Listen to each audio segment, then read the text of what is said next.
യെശയ്യാവ് 53 അധ്യായം. ഞങ്ങൾ കേൾപ്പിച്ചത് ആർ വിശ്വസിച്ചിരിക്കുന്നു? യഹോവയുടെ ഭുജം ആർക്ക് വെളിപ്പെട്ടിരിക്കുന്നു? അവൻ ഇളയ തൈ പോലെയും വരണ്ട നിലത്തുനിന്ന് വേർ മുളയ്ക്കുന്നത് പോലെയും അവൻ്റെ മുമ്പാകെ വളരും.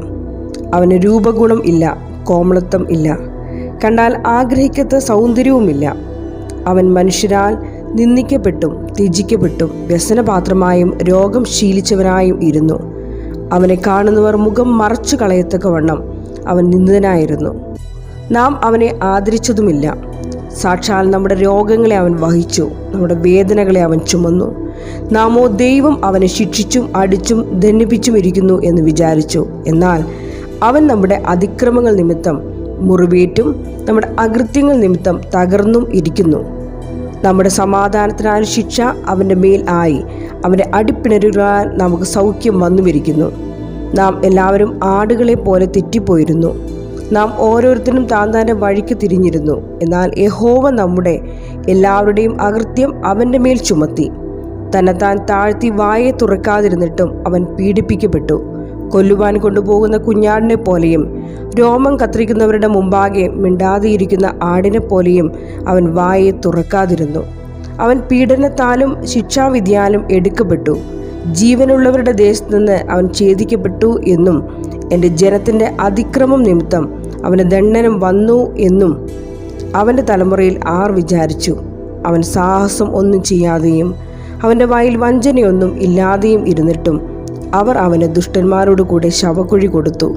അവൻ്റെ മരണത്തിൽ അവൻ സമ്പന്മാരോട് കൂടെ ആയിരുന്നു. എന്നാൽ അവനെ തകർത്തു കളയുവാൻ യഹോവയ്ക്ക് ഇഷ്ടം തോന്നി. അവൻ അവന് കഷ്ടം വരുത്തി. അവൻ്റെ പ്രാണൻ ഒരു അകൃത്യയാഗമായി തീർന്നിട്ട് അവൻ സന്തതിയെ കാണുകയും ദീർഘായുസ് പ്രാപിക്കുകയും യഹോവയുടെ ഇഷ്ടം അവൻ്റെ കയ്യാൽ സാധിക്കുകയും ചെയ്യും. അവൻ തൻ്റെ പ്രയത്നഫലം കണ്ട് തൃപ്തനാകും. നീതിമാനായ എൻ്റെ ദാസൻ തൻ്റെ പരിജ്ഞാനം കൊണ്ട് പലരെയും നീതീകരിക്കും. അവരുടെ അകൃത്യങ്ങളെ അവൻ വഹിക്കും. അതുകൊണ്ട് ഞാൻ അവന് മഹാന്മാരോട് കൂടെ ഓഹരി കൊടുക്കും, ബലവാന്മാരോട് കൂടെ അവൻ കൊള്ള പങ്കിടും. അവൻ തൻ്റെ പ്രാണനെ മരണത്തിന് ഒഴുക്കിക്കളയുകയും അനേകരുടെ പാപം വഹിച്ചും അതിക്രമക്കാർക്ക് വേണ്ടി ഇടനിന്നും കൊണ്ട് അതിക്രമക്കാരോട് കൂടെ എണ്ണപ്പെടുകയും ചെയ്യുകയാൽ തന്നെ. Isaiah chapter 53. Who has believed our message, and to whom has the arm of the Lord been revealed? He grew up before him like a tender shoot, and like a root out of dry ground. He had no beauty or majesty to attract us to him, nothing in his appearance that we should desire him.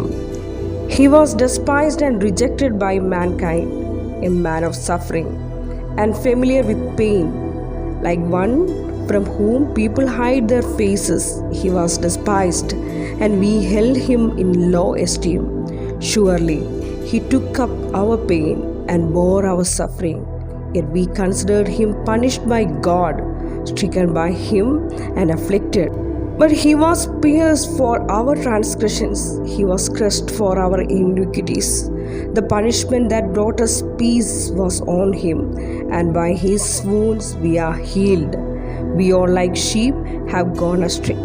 Each of us has turned to our own way, and the Lord has laid on him the iniquities of us all.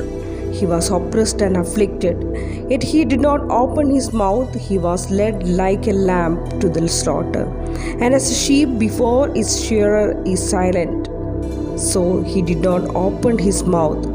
By oppression and judgment he was taken away. Yet who of his generation protest? For he was cut off from the land of the living. For the transgression of my people he was punished. He was assigned a grave with the wicked and with the rich in his death, though he had done no violence, nor was any deceit in his mouth. Yet it was Lord's will to crush him and cause him to suffer. And though the Lord makes his life an offering for sin, he will see his offspring and prolong his days, and the will of the Lord will prosper in his hand. After he has suffered, he will see the light of life and be satisfied. By his knowledge my righteous servant will justify many, and he will bear the iniquities. Therefore I will give him a portion among the great, and he will divide the spoils with the strong, because he poured out his life unto death, and was numbered with the transgressors.